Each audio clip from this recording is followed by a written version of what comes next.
Hi అండి అందరికీ. ఈరోజైతే మెంతికూరతో ఇలా మెంతికూర పప్పు కర్రీ ఎలా చేసేయాలో చూసేయండి. ఆరోగ్యానికి కూడా చాలా మంచిది, చాలా చాలా బాగుంటుంది. ముందుగా అయితే కందిపప్పును మంచిగా కడిగేసుకొని ఒక అరగంట నానబెట్టుకొని దాన్ని అయితే ఉడికించుకొని పక్కకు పెట్టేసుకోవాలండి. తర్వాత స్టవ్ పై కడాయి పెట్టుకొని పోపు దినుసులు వేసుకున్న తర్వాత ఒక ఆనియన్ అయితే కట్ చేసుకొని వేసుకోవాలి. ఆనియన్ కూడా వేసుకున్న తర్వాత ఇందులోకి 2-3 పచ్చిమిరపకాయలను ఇలా నిలువుగా కట్ చేసుకొని అయితే వేసుకోవాలి. ఆనియన్ ఇంకా పచ్చిమిర్చి కొంచెం వేగిన తర్వాత ఇందులోకి కరివేపాకు రెమ్మలు అయితే వేసుకోవాలి. కరివేపాకు కూడా వేసుకున్న తర్వాత అల్లం వెల్లుల్లి పేస్టు ఇంకా పసుపు కూడా వేసుకోవాలి. ఇవన్నీ వేసుకున్న తర్వాత వీటిని అయితే ఒకసారి మంచిగా కలిపేసుకొని పచ్చివాసన పోయేంత వరకు వీటిని అయితే ఫ్రై చేసుకోవాలి. ఇలా ఫ్రై అయిన తర్వాత ఇప్పుడు ఇందులోకి మెంతికూరను అయితే యాడ్ చేసుకోవాలండి. ఇదైతే ఒక కట్ట మెంతికూర అండి. మెంతికూరను ఓన్లీ ఆకులను మాత్రమే యాడ్ చేసుకోవాలి, కాడలను యాడ్ చేసుకోకూడదు.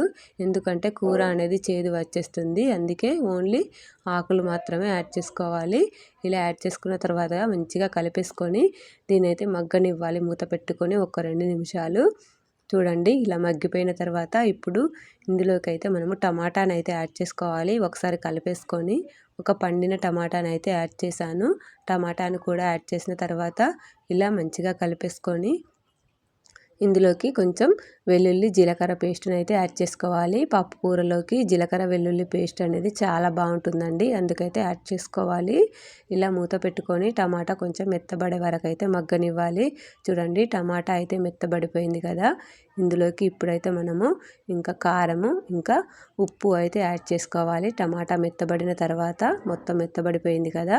ఇప్పుడు రుచికి సరిపడినంత కారము ఇంకా సాల్ట్ అయితే యాడ్ చేసుకొని మళ్ళీ ఒకసారి ఈ కారం ఉప్పు టమాటాలకు ఇంకా మెత్తికూరకు అయితే పట్టే విధంగా మంచిగా కలిపేసుకోవాలండి. ఇలా కలిపేసుకొని ఒక్క నిమిషం అయితే మగ్గనివ్వాలండి.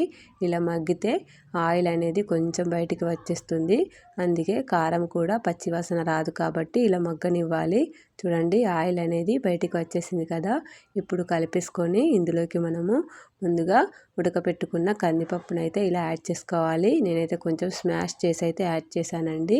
కందిపప్పును కూడా యాడ్ చేసుకున్న తర్వాత మంచిగా కలిపేసుకోవాలండి. పప్పు అంతా ఆయిల్లో పట్టే విధంగా, లేకపోతే పప్పు అనేది కొంచెం స్మెల్ వస్తుందండి, పచ్చి పచ్చి స్మెల్ వస్తుంది కాబట్టి పప్పునైతే మంచిగా కలిపేసుకోవాలండి.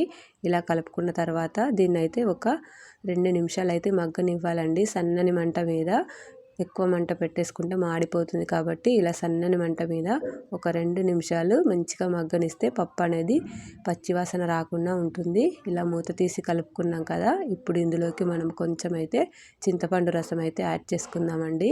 పులుపు ఉంటే బాగుంటుంది కాబట్టి కొంచెం చింతపండు రసం అయితే యాడ్ చేశాను నేను.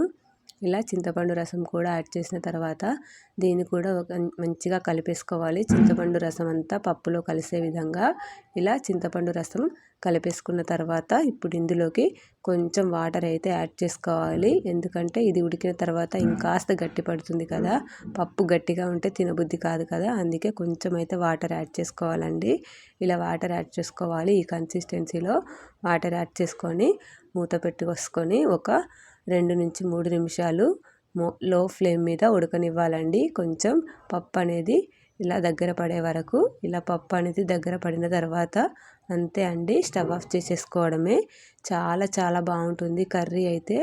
తప్పకుండా ట్రై చేయండి, మీకైతే నచ్చితే. కావాలంటే ఇందులోకి మీరు ఇంకా కొత్తిమీర కూడా యాడ్ చేసుకోవచ్చు.